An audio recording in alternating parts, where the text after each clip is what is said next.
मेरा नाम अमीश है और मैं गोरखपुर का रहने वाला हूँ। मेरी उम्र 20 साल है और बचपन से ही मेरे दिल में औरतों के लिए एक खास आकर्षण रहा है।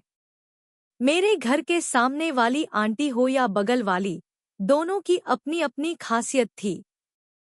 खासकर बगल वाली आंटी की खूबसूरती, उनकी लंबी टांगे और कमर का वो लचकना मुझे बेचैन कर देता था।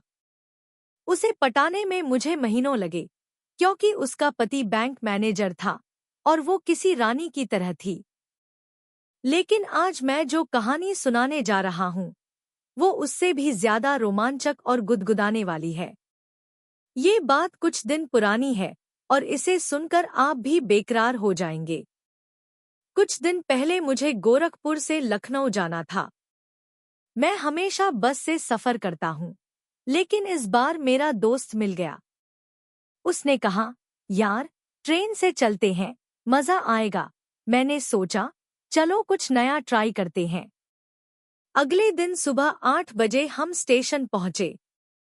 जनरल टिकट लिया और सामान वाली बोगी में चढ़ गए, क्योंकि वहां भीड़ कम थी। बोगी में कुछ लोग थे, कुछ सामान इधर-उधर बिखरा था और कोने में एक औरत बैठी थी, जिस पर मेरी नजर बाद में पड़ी। पहली नजर में वो साधारण लगी। शायद सफर की थकान थी या फिर उसका सादा सा लिबास। लेकिन उसकी आंखों में एक अजीब सी चमक थी, जो मुझे अपनी ओर खींच रही थी। मैं चुपके से उसे देखने लगा, लेकिन डर था कि कहीं उसका पति आसपास न हो। जैसे जैसे ट्रेन चली, लोग अपने अपने स्टॉप पर उतरते गए। अब बोगी में सिर्फ मैं, मेरा दोस्त, वो औरत, उसका बच्चा और शायद उसका पति बचे थे। मैं ऊपर की बर्थ पर बैठा था और नीचे उसकी हरकतों को गौर से देख रहा था। वो जब मेरी तरफ देखती, मैं हल्का सा मुस्कुरा देता। वो भी जवाब में हल्की सी स्माइल देती और मेरा हौसला बढ़ता गया। तभी उसका छोटा बच्चा रोने लगा। उसने बच्चे को गोद में लिया और अपनी साड़ी का पल्लू हटाकर उसे दूध पिलाने लगी।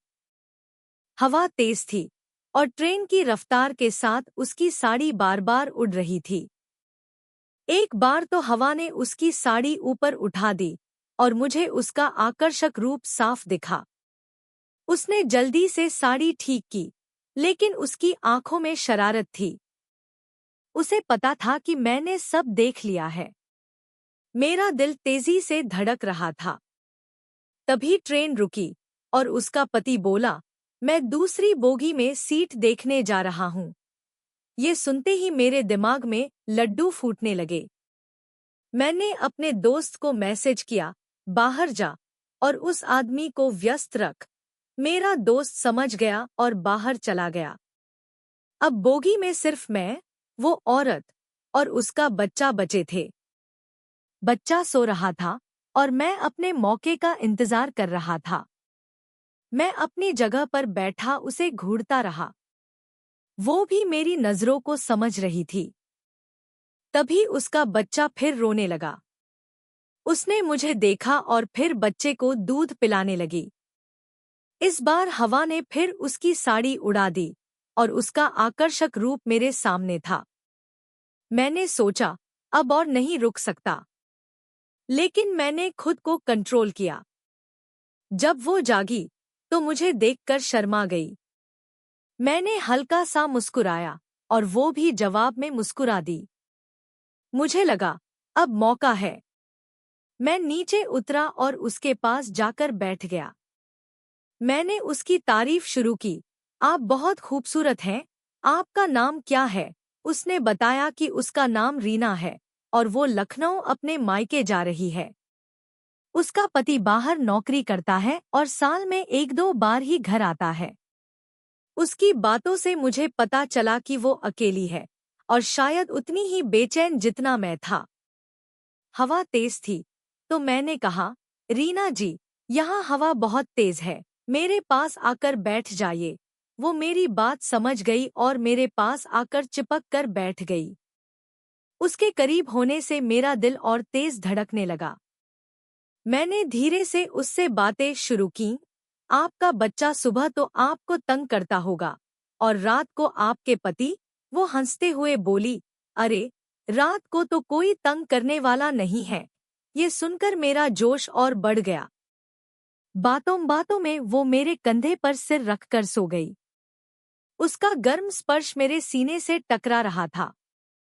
मैंने धीरे से अपना हाथ उसकी पीठ पर रखा और उसे सहलाने लगा। मेरे हाथ कांप रहे थे, लेकिन हिम्मत करके मैंने उसे और करीब खींचा। उसने कोई विरोध नहीं किया, बस चुपके से मेरी तरफ देखा और मुस्कुराई। उस पल में हम दोनों के बीच एक अनकहा रिश्ता बन गया। मैंने बोगी का गेट बंद किया और उसे अपनी बाहों में ले लिया। हम एक दूसरे के करीब आ गए और उस रात हमने अपनी प्यास बुझाई। रीना ने मेरी बाहों में सुकून पाया और मैं उसके गर्म स्पर्श में खो गया। हम बिस्तर पर एक दूसरे से लिपटे रहे और वो पल जादुई था। थोड़ी देर बाद हमने कपड़े पहने और बोगी का गेट खोल दिया, जैसे कुछ हुआ ही नहीं। स्टॉप आने पर मेरा दोस्त वापस आ गया और रीना का भाई उसे लेने आया। उसने मुझे अपना नंबर और पता दिया और हम चुपके से चले गए। अब हम रात रात भर फोन पर बात करते हैं और जब अगली बार मुलाकात होगी, हम फिर से उन पलों को जिएंगे। क्या आपको मेरी ये कहानी पसंद आई? अपनी राय कमेंट में जरूर बताएं।